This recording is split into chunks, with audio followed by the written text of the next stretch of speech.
বলেছে? একটা small object of mass small M, একটা বড় অবজেক্ট মাস ক্যাপিটাল এম এর উপর রাখা আছে। ইনিশিয়ালি সারফেসটা হরাইজন্টাল, তারপরে সারফেসটা বেঁকে যাচ্ছে। কি করা হলো, স্মলার মাসটাকে ইনিশিয়ালি পুশ করা হলো উইথ আ স্পিড ভি, আর সিস্টেমটাকে তারপর ছেড়ে দেওয়া হলো। সব সারফেস ফ্রিকশনলেস।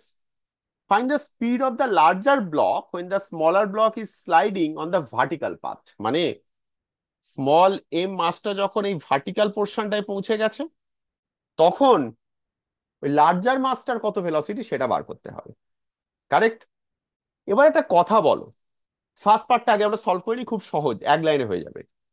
স্মল এম অবজেক্টটা যখন ভার্টিক্যাল পোর্শনে পৌঁছেছে, তখন ক্যাপিটাল এম আর স্মল এম এর মধ্যে ভেলোসিটির কি রিলেশন বলতে পারবে? ইনিশিয়ালি যখন হরাইজন্টাল পার্টটায় আছে, আগে দুজনের ইন্টারাকশন নিয়ে ভাবো। স্মল এম যখন হরাইজন্টাল পার্টে যাচ্ছে, কোনো ফ্রিকশন নেই, স্মল এম ওর ওপরেই যাচ্ছে। এবার যেই ঘুরতে শুরু করলো, স্মল এম আর ক্যাপিটাল এম এর মধ্যে একটা কন্ট্যাক্ট ফোর্স আসছে। সেই কন্ট্যাক্ট ফোর্সের একটা কম্পোনেন্টের জন্য ক্যাপিটাল এম বাদিকে সরতে শুরু করবে, ক্যাপিটাল এম একটা ভেলোসিটি পাবে। স্মল এম যখন ফুললি ভার্টিক্যাল উঠছে, তো ফুললি ভার্টিক্যাল, তখন দুজনের ভেলোসিটির মধ্যে রিলেশন কি বলতে পারবে? দুজনের ভেলোসিটি কি, মানে ক্যাপিটাল এম এর ভেলোসিটি বেশি নাকি স্মল এম এর ভেলোসিটি বেশি? হরাইজন্টাল ভেলোসিটিটা, হ্যাঁ, not vertical velocity. Small M এর হরাইজন্টাল ভেলোসিটি আর ক্যাপিটাল এম এর ভার্টিক্যাল ভেলোসিটির মধ্যে কোনো রিলেশন বলতে পারবে সেই সময়? যখন স্মল এম ওপরে গেছে, তখন দুজনের horizontal velocity must be same. কেন মাস্ট বি সেম? তা না হলে যদি স্মল এম এর বেশি হয় তাহলে তো ফেটে বেরিয়ে যাবে, আর কম হলে কন্ট্যাক্ট চলে যাবে, প্রজেক্টাইলের মতো টাক করে পড়ে যাবে। তাহলে দুজনের সেম হতে হবে। ওকে, তাহলে part A of the problem খুব সহজেই হয়ে যাবে। যখন হরাইজন্টাল জায়গায় স্মল এম পৌঁছেছে, তখন দুজনের হরাইজন্টাল ভেলোসিটি সেম। ধরে নাও সেটা ভি ড্যাশ। এবার একটা কথা বলো, হরাইজন্টাল ডাইরেকশনে কোনো এক্সটার্নাল ফোর্স আছে হরাইজন্টাল ডাইরেকশনে? ইনিশিয়ালি ভেলোসিটি দিয়ে আমি ছেড়ে দিয়েছি, কিন্তু তারপর হরাইজন্টাল ডাইরেকশনে কোনো কেউ ফোর্স দিয়েছে? অর্ঘদীপ, স্যার এই নর্মালটা যেখানে হচ্ছে সেই পয়েন্টটার থেকে হচ্ছে। সেটা কি এক্সটার্নাল ফোর্স না ইন্টারনাল ফোর্স? যদি ক্যাপিটাল এম আর স্মল এম যদি আমি সেম ধরি, ইন্টারনাল ফোর্স। ইন্টারনাল ফোর্স, তাহলে এক্সটার্নাল ফোর্স নেই হরাইজন্টাল ডাইরেকশনে। তাহলে হরাইজন্টাল ডাইরেকশনে মানে momentum, linear momentum must be কনজার্ভড।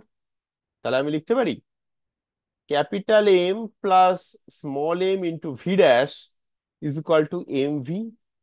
Final momentum capital M plus small M into V dash. V dash হচ্ছে হরাইজন্টাল দিকে দুজনে একসঙ্গে কত ভেলোসিটিতে যাচ্ছে, আর ইনিশিয়াল মোমেন্টাম কত, এম ভি। সেখান থেকে পাচ্ছি V dash is equal to M V divided by capital M plus small M. Clear? Part A done. Part B, part B কিন্তু এবার তোমরা করতে পারবে। পার্ট বি তে বলেছে এই যখন এইখানে পৌঁছেছে, নিয়ে এখান থেকে ওপরে ব্রেক করে যাচ্ছে, সেই সময় স্মলার মাসটার কত ভেলোসিটি সেটা বার করো। পার্ট বি, যখন ব্রেক করে যাচ্ছে, অ্যাবসলিউট সেন্সে বাইরে থেকে দেখছি, হ্যাঁ, স্মলার মাসটার একটা হরাইজন্টাল ভেলোসিটি আছে, একটা ভার্টিক্যাল ভেলোসিটিও আছে, তাই না? হরাইজন্টাল ভেলোসিটিটা কত কে বলতে পারবে দেখি এই সময়? জিনিসটা এরকম আছে তো, এইভাবে মুভ করছে, স্মলার মাসটা ওর সঙ্গে এইভাবে মুভ করছে। মানে আমি যদি বাইরে থেকে দেখি, আমি যদি ক্যাপিটাল এম এর ওপর দাঁড়িয়ে থাকতাম, তাহলে দেখতে পারতাম যে ও স্ট্রেট ওপরে উঠে যাচ্ছে। কিন্তু আমি যখন বাইরে থেকে দেখছি, তখন দেখবো ও এইভাবে উঠছে ওপরে। কারণ ক্যাপিটাল এম এর সঙ্গে তোর একটা ভেলোসিটি আছে এইদিকে, প্লাস ও ওপরে উঠছে।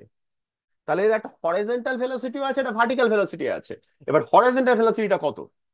এটা তো এটার ইকুয়াল এই ভিডাসের। এক্স্যাক্টলি এইটাই। কারণ ভার্টিক্যাল কম্পোনেন্টে দুজনে একসঙ্গে ভেলোসিটি গেছে, তারপর মানে হরাইজন্টালি দুজনে সেম ভেলোসিটিতে যাচ্ছে, সেটা তো আর চেঞ্জ হবে না। চেঞ্জ হলেই তো চলে যাবে, কন্ট্যাক্ট চলে যাবে। কেন? চেঞ্জ কখন হতে পারে? যদিও কন্ট্যাক্ট চলে যায় তবেই চেঞ্জ হতে পারে, আর না হলে দুজনে এক সেম ভেলোসিটিতে যাচ্ছে। ওকে, ভাববো কি বলছি। V dash is equal to M V divided by capital M plus small M. আর ভার্টিক্যাল ভেলোসিটিটা কত? কি করে বার করতে পারি ভার্টিক্যাল ভেলোসিটি বলতে পারবে?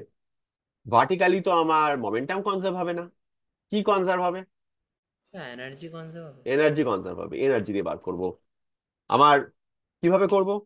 ইনিশিয়াল এনার্জি হচ্ছে just half M V square.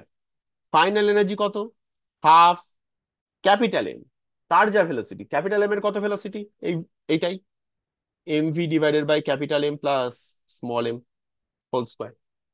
কারণ ক্যাপিটাল এম এর তো ভার্টিক্যালি কোনো ভেলোসিটি নেই, এটাই আছে ভেলোসিটি। স্মল এম এর কত ভেলোসিটি? স্মল এম এর দুটো কম্পোনেন্ট আছে, হরাইজন্টাল ভার্টিক্যাল। আমি দুটোকে আলাদা আলাদা করেই করছি, কোনো অসুবিধা নেই সেটা করলে। Half small M M V by capital M plus small M whole square plus half small M V double dash square. এই ভি ডবল ড্যাশ আমাকে বার করতে হবে। ভি ডবল ড্যাশ বার করে তারপরে আমাকে কিন্তু আলটিমেটলি কিন্তু ভি ডবল ড্যাশ আর ভি দুটোকে কম্বাইন করতে হবে, ঠিক আছে? এটা কিন্তু ফাইনালি করতে হবে। প্লাস আরো একটা আছে, পোটেনশিয়াল এনার্জি। ওকে, এটাকে আমরা লিখতে পারি M V square is equal to capital M plus small M M square V square divided by capital M plus small M whole square. আমি একটু স্টেপ জাম্প করলাম। Plus M V double dash square plus twice M G H.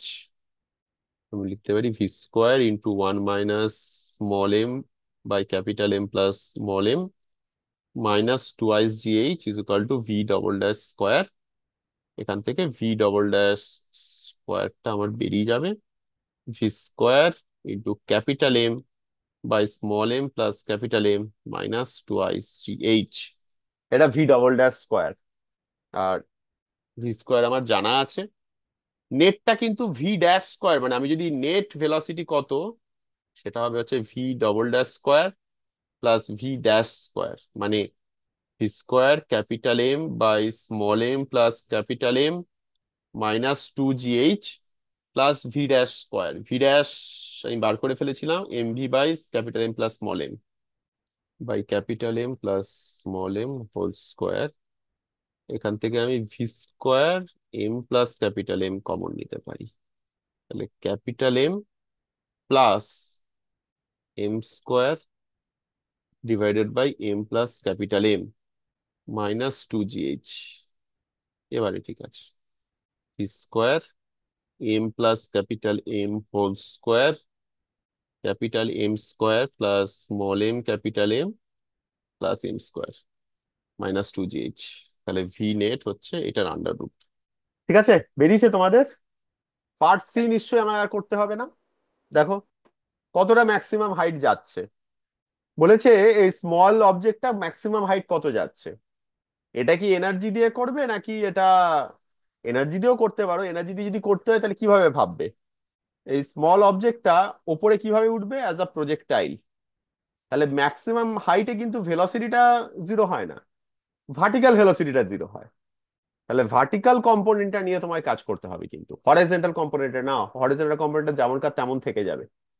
এই যে vertical কম্পোনেন্টটা যেটা বেরোলো V double dash square half small M V double dash square must be equal to M G capital H, কতটা height ওপরে উঠছে, এখান থেকে কতটা হাইট ওপরে উঠছে। যদি তারপরে আবার ওটার সাথে এইচটা আবার অ্যাড করতে হবে তো। হ্যাঁ, স্মল এইচটা আবার অ্যাড করতে হবে, গ্রাউন্ড থেকে কতটা উপরে গেছে। আর পার্ট ডিটা কিন্তু মুখে মুখে হয়ে যায়, পার্ট ডিটা পড়ো। Show that the smaller mass will again land on the bigger one. কি করে করবে? স্যার ওই তো ওদের হরাইজন্টাল ভেলোসিটিটা সেম থাকছে তো। হরাইজন্টাল ভেলোসিটি যেহেতু সেম, তাহলে হরাইজন্টাল মুভমেন্টটা ওদের কিন্তু সেম থাকছে, মানে এটা এরা মুভ করে করে যাচ্ছে, ওপরে উঠছে কিন্তু এর ঠিক এর তলাতেই থাকছে ও। এইভাবে যেতে যেতে একটা সময় গিয়ে যখন পড়ে আসবে তখন টাক করে ওর উপরেই চলে আসবে।